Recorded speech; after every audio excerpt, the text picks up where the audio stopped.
Okay, so we're going to study atomic structure.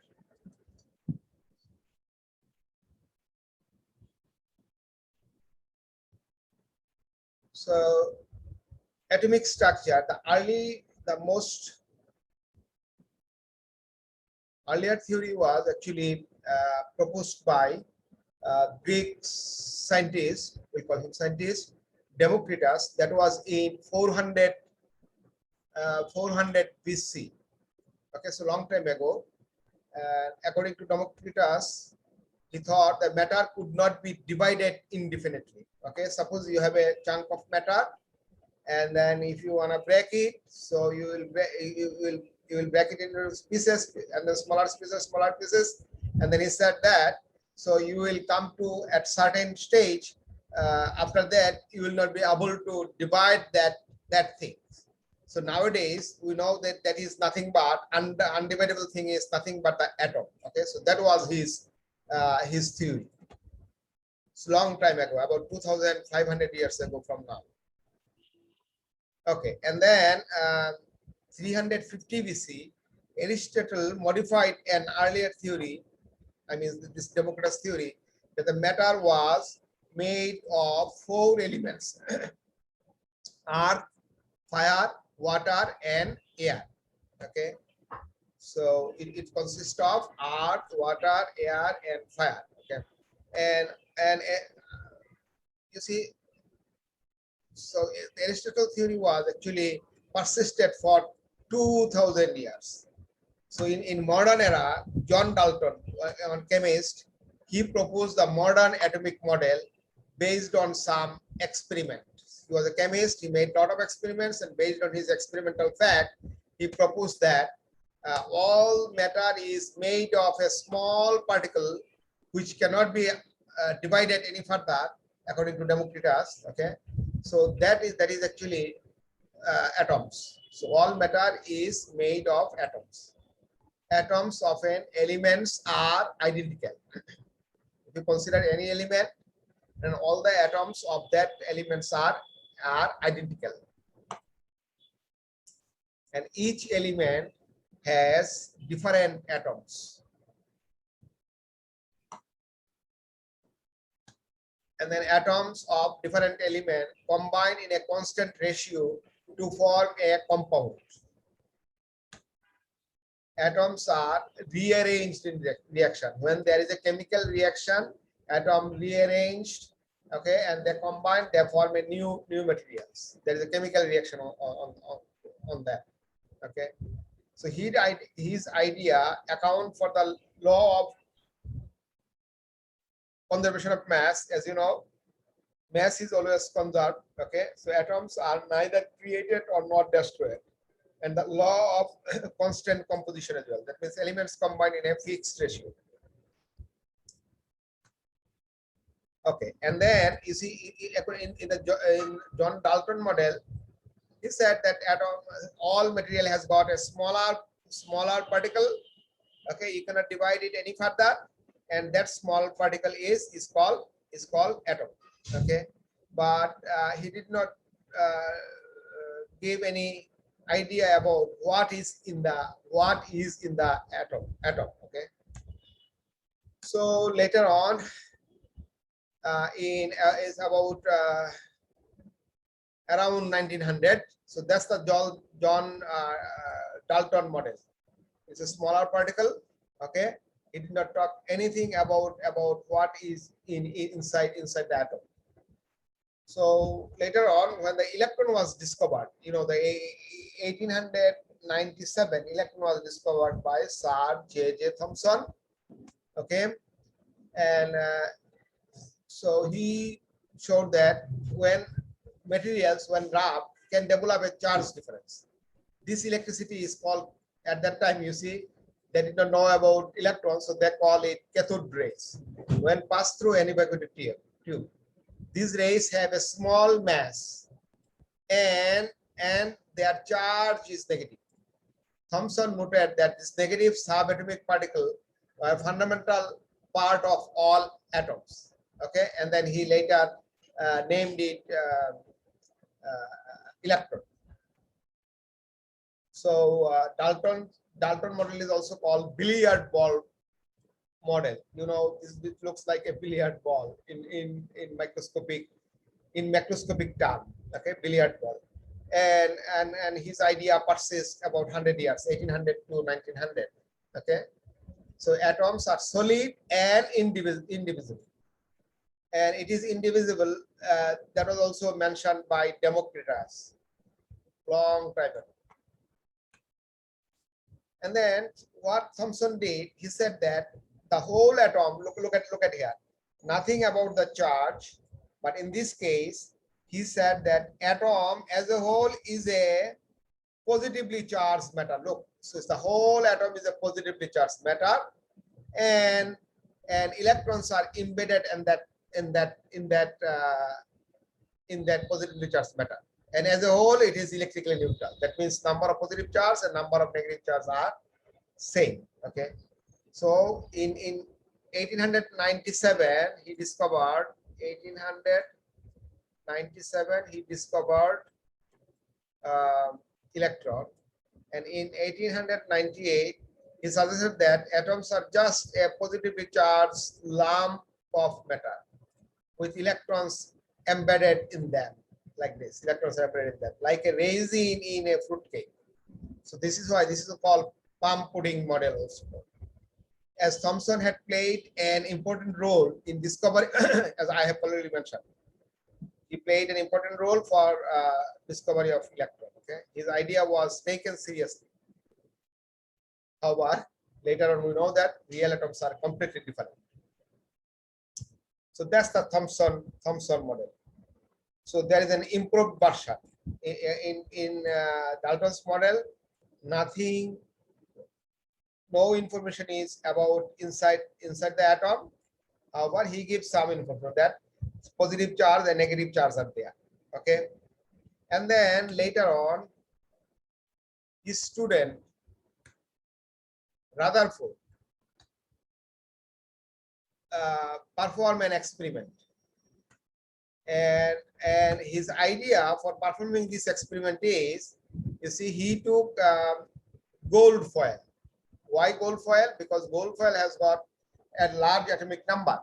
Okay, and what he was thinking that if atom is a positively charged matter, if atom as a whole is a positively charged matter, and if we send some another positively charged like helium alpha particle, which has got twice E plus charge. Okay, if we throw this charge, and as it is uniformly distributed, so charge density will be less, and this energetic particle can easily pass through the gold foil. That was his famous gold foil experiment. So in that experiment, he took gold foil. What is the experiment? Yeah. So he took, this is the experimental setup. He took gold foil. Okay, I have already explained why he took gold foil. And at that time, you see, he took a radioactive material. We know that radioactive material actually emits alpha particle, beta ray, and gamma ray. So he took a radioactive source which is capable of emitting alpha ray. Okay, alpha ray is nothing but the helium nuclei. And then he arranged a setup so that alpha particle can pass through a narrow slit, which is called collimator. This is called collimator. Okay, so alpha particle is passing through this narrow slit, and it is allowed to enter on the gold foil.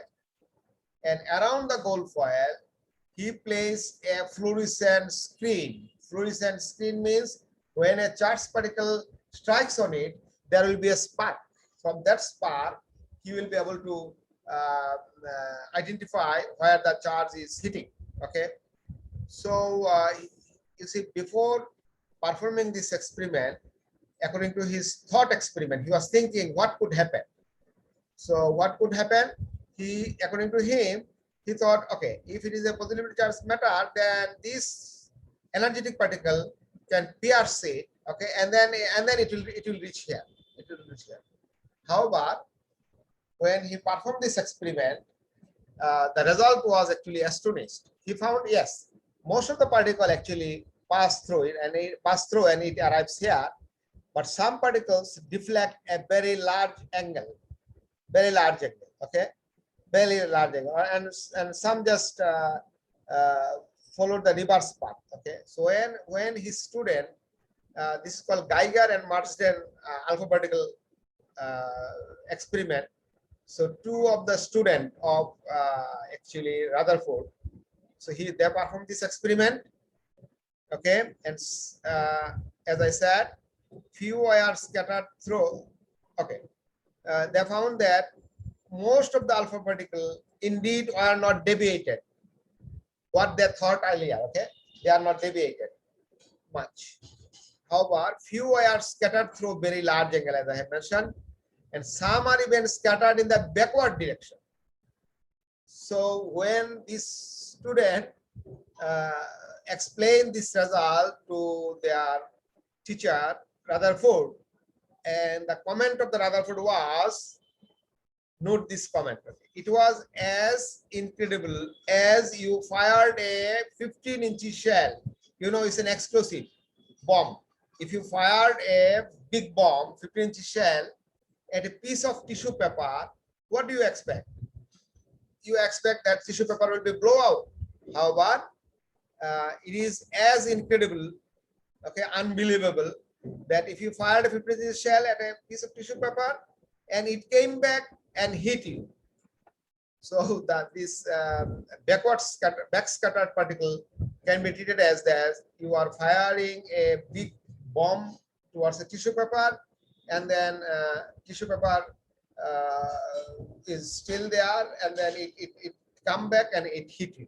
Okay, so this result actually compelled him to think that there should be inside the atom, there should be a concentrated positive charge at somewhere. So in that concentrated positive charge, when alpha particle become nearer to that concentrated positive charge, then there is a strong repulsive force between this one. Like if its atomic number is Z, so it has got Ze charge, and then you have twice E. So force is controlled at this divided by this square. Okay, and due to that strong repulsive force, alpha particle just followed back scattered. Okay, and then he said, okay, so there is a strong positive charge somewhere in the atom, and size of this is very small. And it is all the charge is concentrated over there. Nowadays we know that this concentrate thing is nothing but the nucleus. Okay, so that was his idea before performing the experiment. If compounding model is correct, then alpha particle will just pass through. They should not backscatter, or they should not even scatter in a large angle. Okay, however, look, so their expectation was this, and the experimental fact is this one. They scattered with large angle, very large angle, even some are backscattered as well. Okay, so he thought that there should be a concentrated positive charge. So when they come very close to over here, and it is when they are far from this positive charge, they just pass through undisturbed. Okay, I think it's clear. So the experimental result is noted here. Most of the alpha particles are able to pass through the atom with little or no deflection. Therefore, the atom was mainly, so as there is no deflection, that means atoms are mostly empty space. There is nothing to prevent the alpha particle in most of the spaces. There must be so please note it carefully, there must be a concentration of positive charge in order to cause the alpha particles to be deflected by large angle. There should be a concentration of positive charge. That's very important thing. This concentration of positive charge must be very small, or more alpha particle would have been deflected by large angle. It is very small. Otherwise, in this experiment, it is very small. So when the alpha particle approaches along that direction, they are scattered with larger angle. Okay. You see, in their experiment, they found most of the particles pass undeflected stage. That means there is nothing to prevent them over here and over there. Okay. So only they are prevented by like this one when they pass to the center.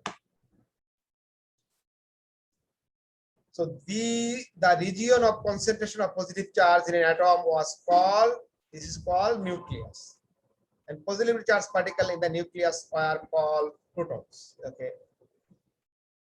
So again, this is the schematic diagram of the atomic view. Okay, when alpha particle is throwing from that direction, this experiment from that direction, most of them are, look, when they pass through, when the alpha particle come towards the nucleus, only it gets deflected. It's very close, it gets deflected with larger. Okay, others are pass undisturbed.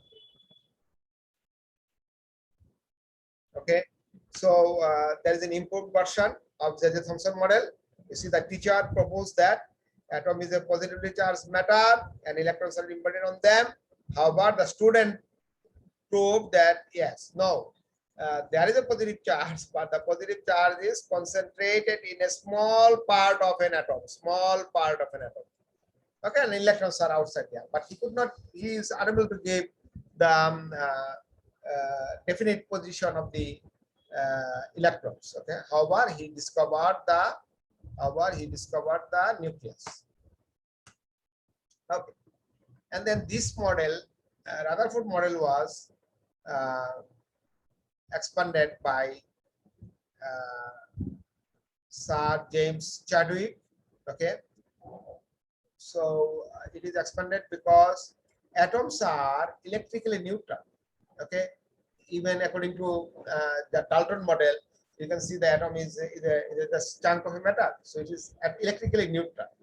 When you said there should be a concentrated positive charge at somewhere, so negative charge should be somewhere else, same amount of negative charge.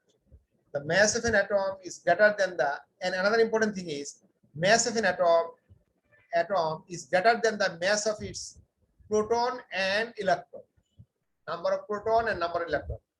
So that means if one atom has got some number of proton and same number of electron, and by this time the mass of the proton and mass of the electron was discovered.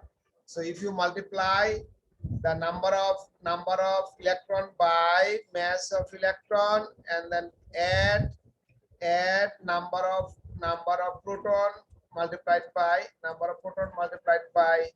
mass of proton, you'll get some mass, and this mass is less than that of the mass of the whole atom. Okay, mass spectrometer is also discovered at that time, so they can measure the mass of an atom, and they found mass of an atom is different from the combined mass of electron and proton. So Sir James Chadwick claimed that there must be other uncharged particle, okay, in the atom, and so there should be some other particles in the atom, and that must have mass but no charge. So I said it, uncharged particle. This additional particle must not have any charge, because if it had charge, then the atom would no longer be electrically neutral. So it was in 1932, James Chadwick confirmed the existence of this particle, and they call it neutrons. So now you see, from Dalton model, nothing is inside. Okay, and then Rutherford said it's a positively charged matter, and electrons are like that, and this model was improved by, no, positive charge is not the is not in the whole atom. It is concentrated in a small region. Nowadays we know how small. It is so small that if you consider an atom as a playground, okay, so the football or a mustard seed or a billiard ball will be the nucleus. And then Chadwick adds that in the nucleus you have positive charge and also some other particle which hasn't got any charge. So I have already mentioned, if the atomic radius is 100 picometer, okay, then the nuclear radius is 5. This is called femtometer. This is called femtometer. 10 to the minus 15 meter. So that means it is about 100,000 times smaller. So like if this is the atom, nucleus is just a point.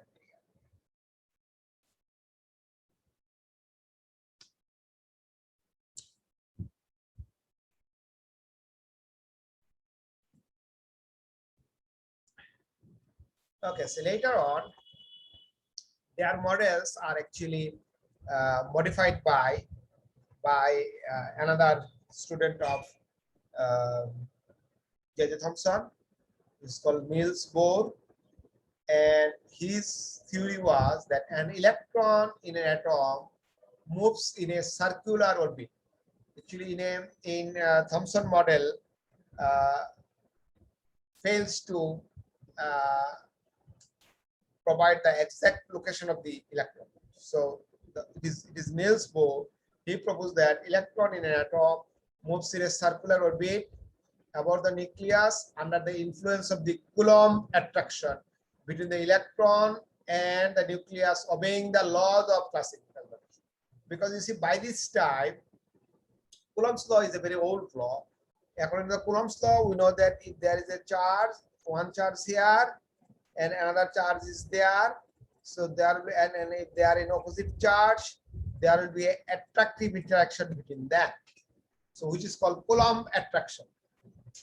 Okay, so he said that electron in an atom moves in a circular orbit about the nucleus. So nucleus is here, and electron should move around the nucleus due to the Coulomb attraction. It is moving because why it is moving? If it is not moving, what would happen? There is an attractive force, so electron will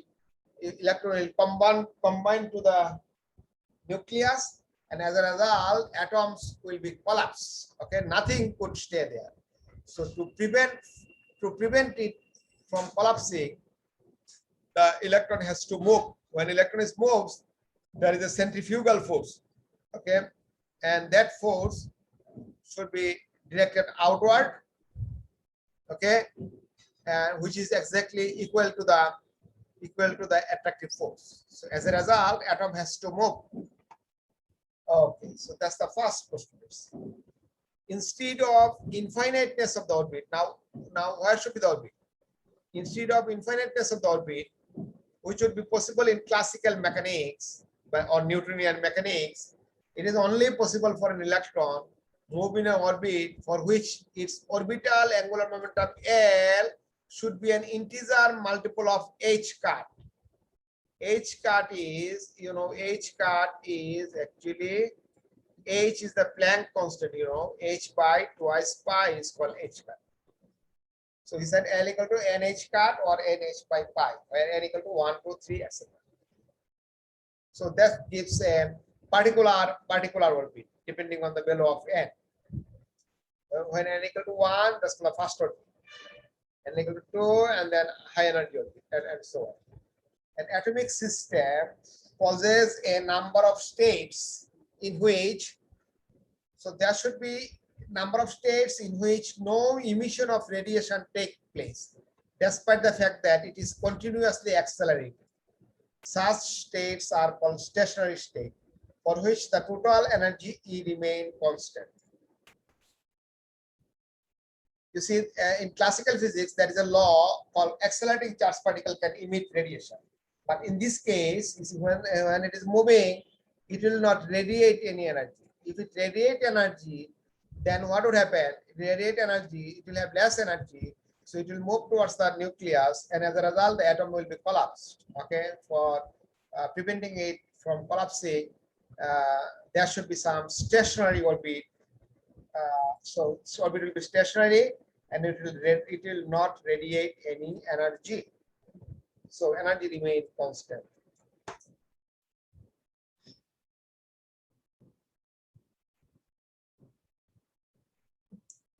Electromagnetic radiation is emitted if an electron initially in an orbit of total energy EI. So it will radiate some energy if its initial energy is EI and discontinuously changes motion so that it moves in an orbit of total energy EF. Okay. So in that case, the difference of this energy must be equal to, we know that according to the quantum theory of radiation, E equal to H nu. Okay. So here nu from this equation, nu will be E by H. Now what is E? E is its initial energy was EI and final energy is EF. So the released energy is EI minus EF. So it will emit a electromagnetic wave or electromagnetic radiation having frequency this. Okay, so now we'll explain these postulates one by one. First postulate is, so electron is moving around the nucleus. Why it is moving? If an electron, we choose the mass of an electron is m and revolving in a circular orbit of radius r around the nucleus. Like for example, we can consider a hydrogen atom. So hydrogen atom is the simplest atom. It has got one proton, the nucleus, and there is one electron here. Okay. So in that case, the electrostatic force will be, as you know, it is 1/4πε0 Q1, Q2. Both Q1 and Q2 is EE, so it will be square. And then the distance between them is R, so it's R square. That's the electrostatic force. And this electrostatic force will be balanced by the centripetal force Fc equal to mv square by R.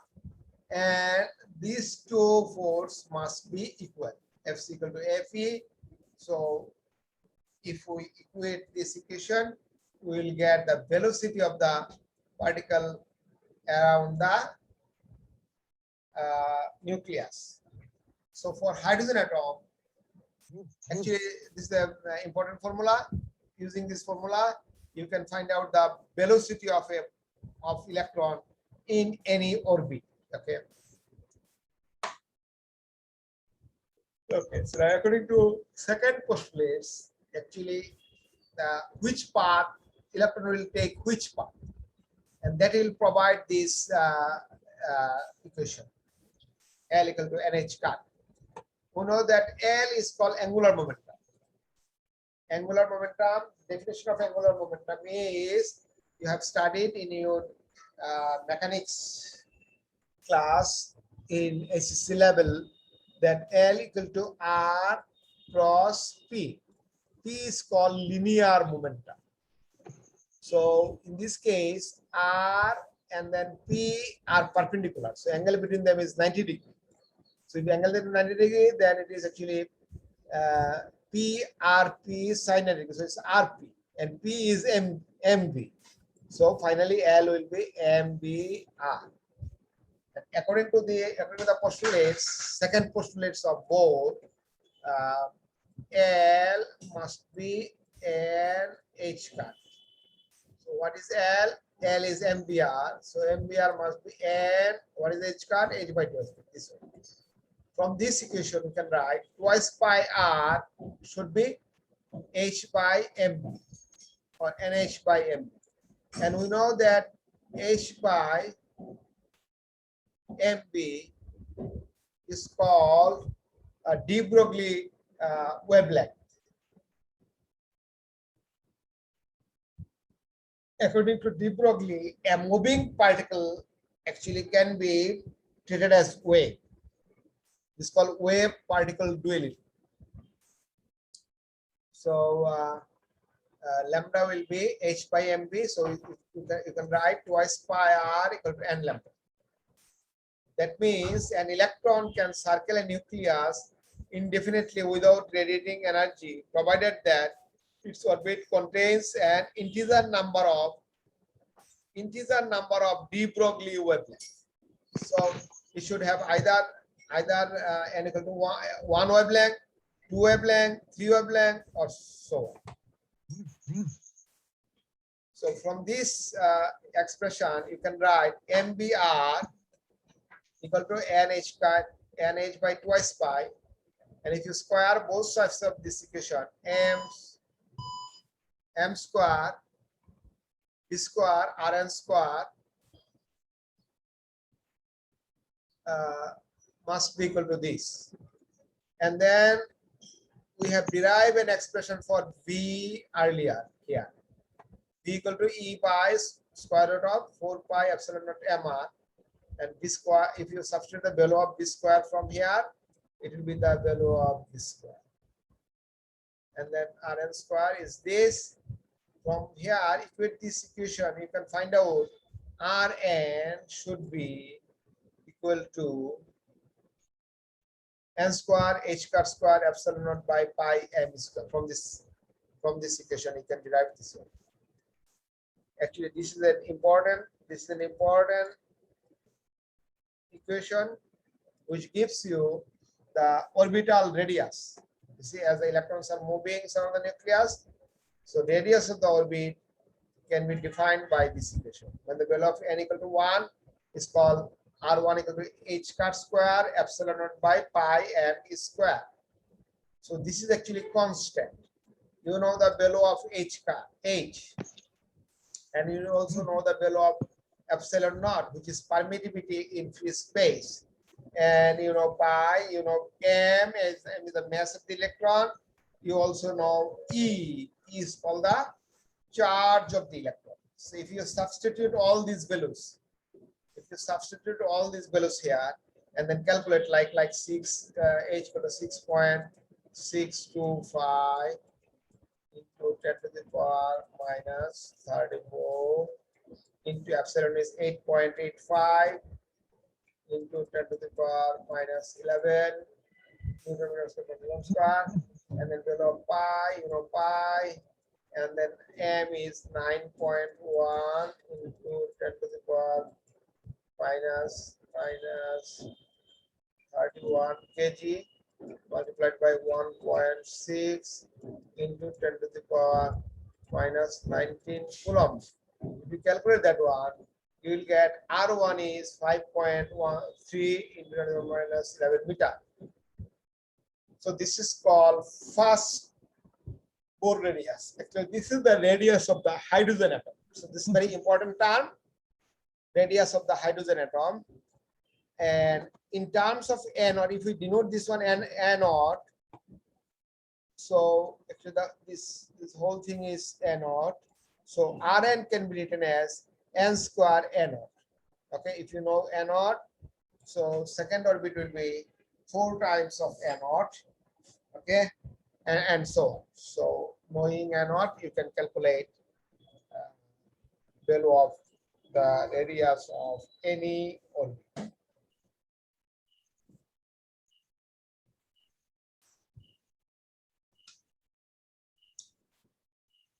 Okay, so now according to the third postulates, total energy, we know that the total energy is kinetic energy plus potential energy. Now the electron is moving with speed v, so its kinetic energy will be just half mv square. And what is the potential energy? You have a plus charge in the nucleus, and at a distance r, you have another charge which is electron at a distance r. What is the potential energy between them? You know the potential energy between two charges q1 and q2 is actually 1 by 4 pi epsilon naught and then E and minus E. So it will be minus E square divided by distance between them, R. If you write R square, that will be the force, but potential energy will be this one. If we simplify this equation, substituting the value of V. So value of V equal to E by square root of 4 pi epsilon naught mr. So this square will be square by 4 pi epsilon naught mr. If you substitute that one and then simplify that one, it will be E square by 8 pi epsilon naught r. That's the total energy. Thus, the electron energy of the nth orbit can be written as En will be minus E square by 8 pi epsilon naught Rn.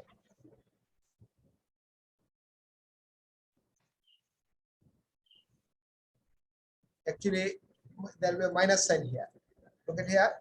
If you calculate that one, it will be mm will be cancelled out. E square by 8 epsilon naught r minus E square by 4 pi epsilon naught. So this is bigger. So it will be minus E square by 8 pi epsilon naught r. Thus, electron energy of the nth orbit is, just put subscript n, Rn square. And we have already calculated the radius of the orbit in the previous slide and substitute the value of Rn here. Value of Rn is this one, n square h square epsilon naught pi m square. So it is in the denominator, so it will go up. So when it goes up, so it will just reciprocal pi m square by this one. And then simplifying that one, pi cancel out. You can write m e to the power 4 8 epsilon naught square h square into 1 by n square n equal to 1. Now the fourth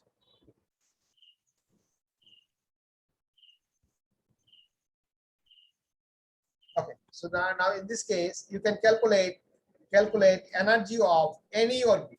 Energy of any orbit. Energy of any orbit. So lowest energy level E1 is called the ground state of an atom, and higher energy level E2, E3, and so on are called the excited state. So excited state means these are unstable states, and ground state is the lowest energy state. So in the limit when n equal to infinity, look at here, when n equal to infinity, so 1 by n square is 0. So that means n equal to En goes to 0. Then if En equal to 0, atom is no longer bound to the nucleus. What does that mean? You see, you can see the energy is negative. Energy negative means interaction energy between electron and nucleus is negative. That means they are bound together. Okay, and when the energy become positive, so electron is no longer bound to the nucleus.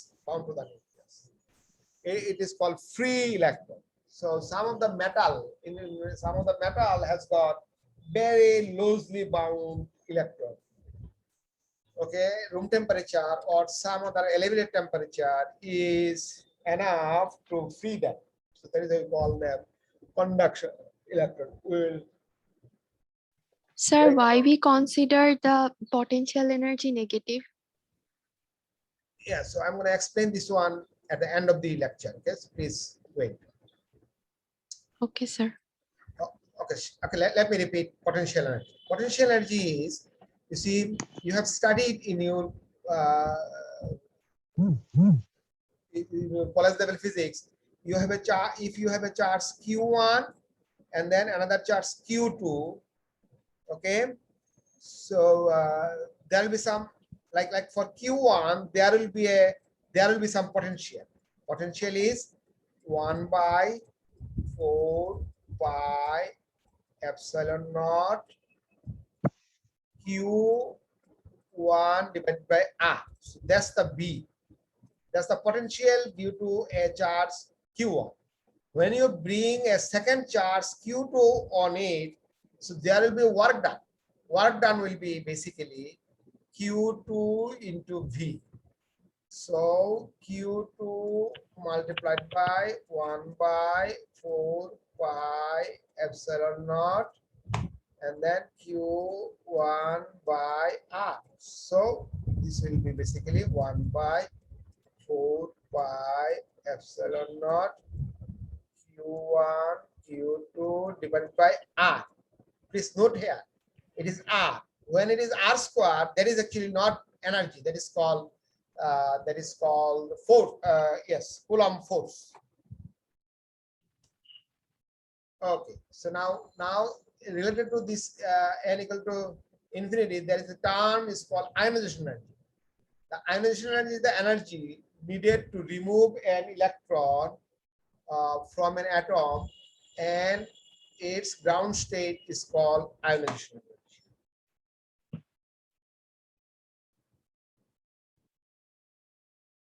Okay, so now if the according to the fourth postulates of the Bohr model, if the quantum number of the initial state, higher energy state, is Ni, and the quantum number of the final state, which is the lower energy state, is Nf, then initial energy minus final energy. So this energy will come as a photon energy.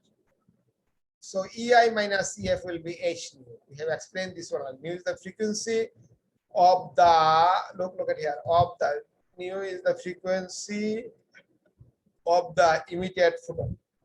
So EI, according to our previous formula, EI will be this one. EF will be this one. So EI minus EF is this. And nu will be, frequency will be EI minus EF by H. So that means EI minus EF by H means it will be H cube here. So look at here.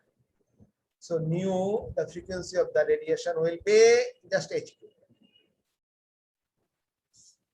And in terms of wavelength, nu is actually nothing but C by lambda. So C by lambda will be this one. And then from this expression, 1 by lambda C will come here. M e to the power 8 epsilon naught square H cube C is this one.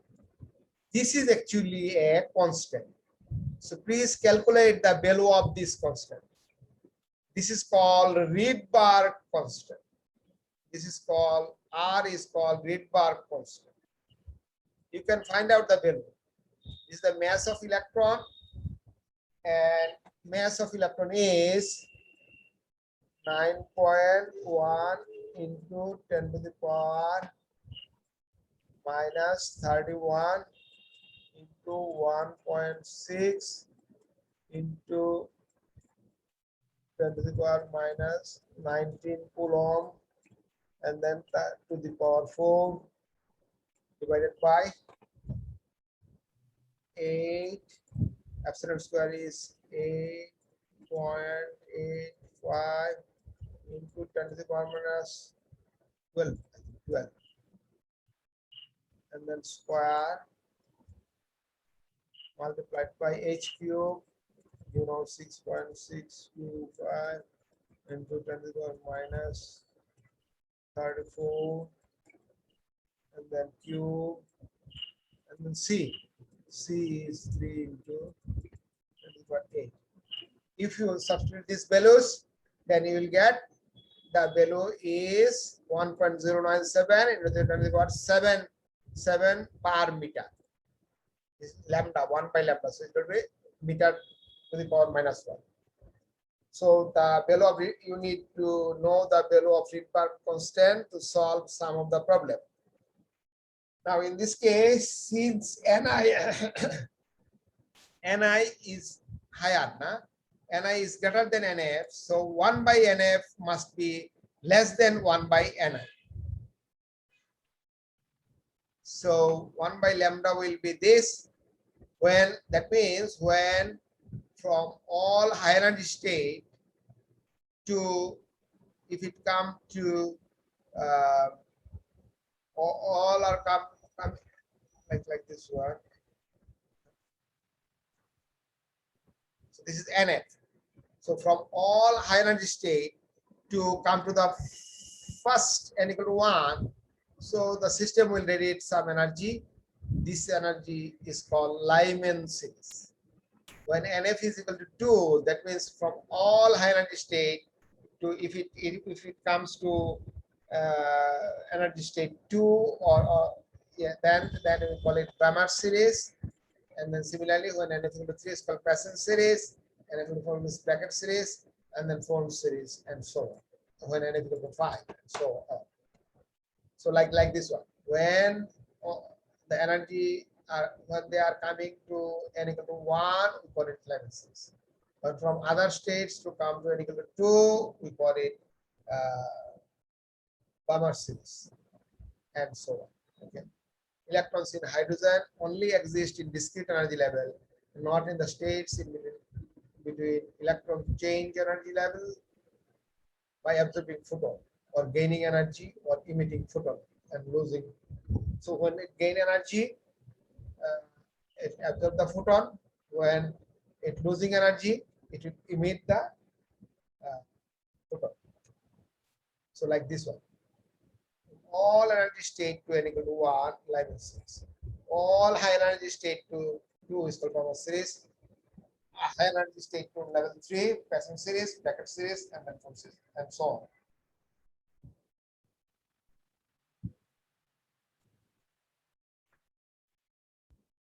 Today we are going to stop here. Okay, so now if you have any question, then you can ask me now.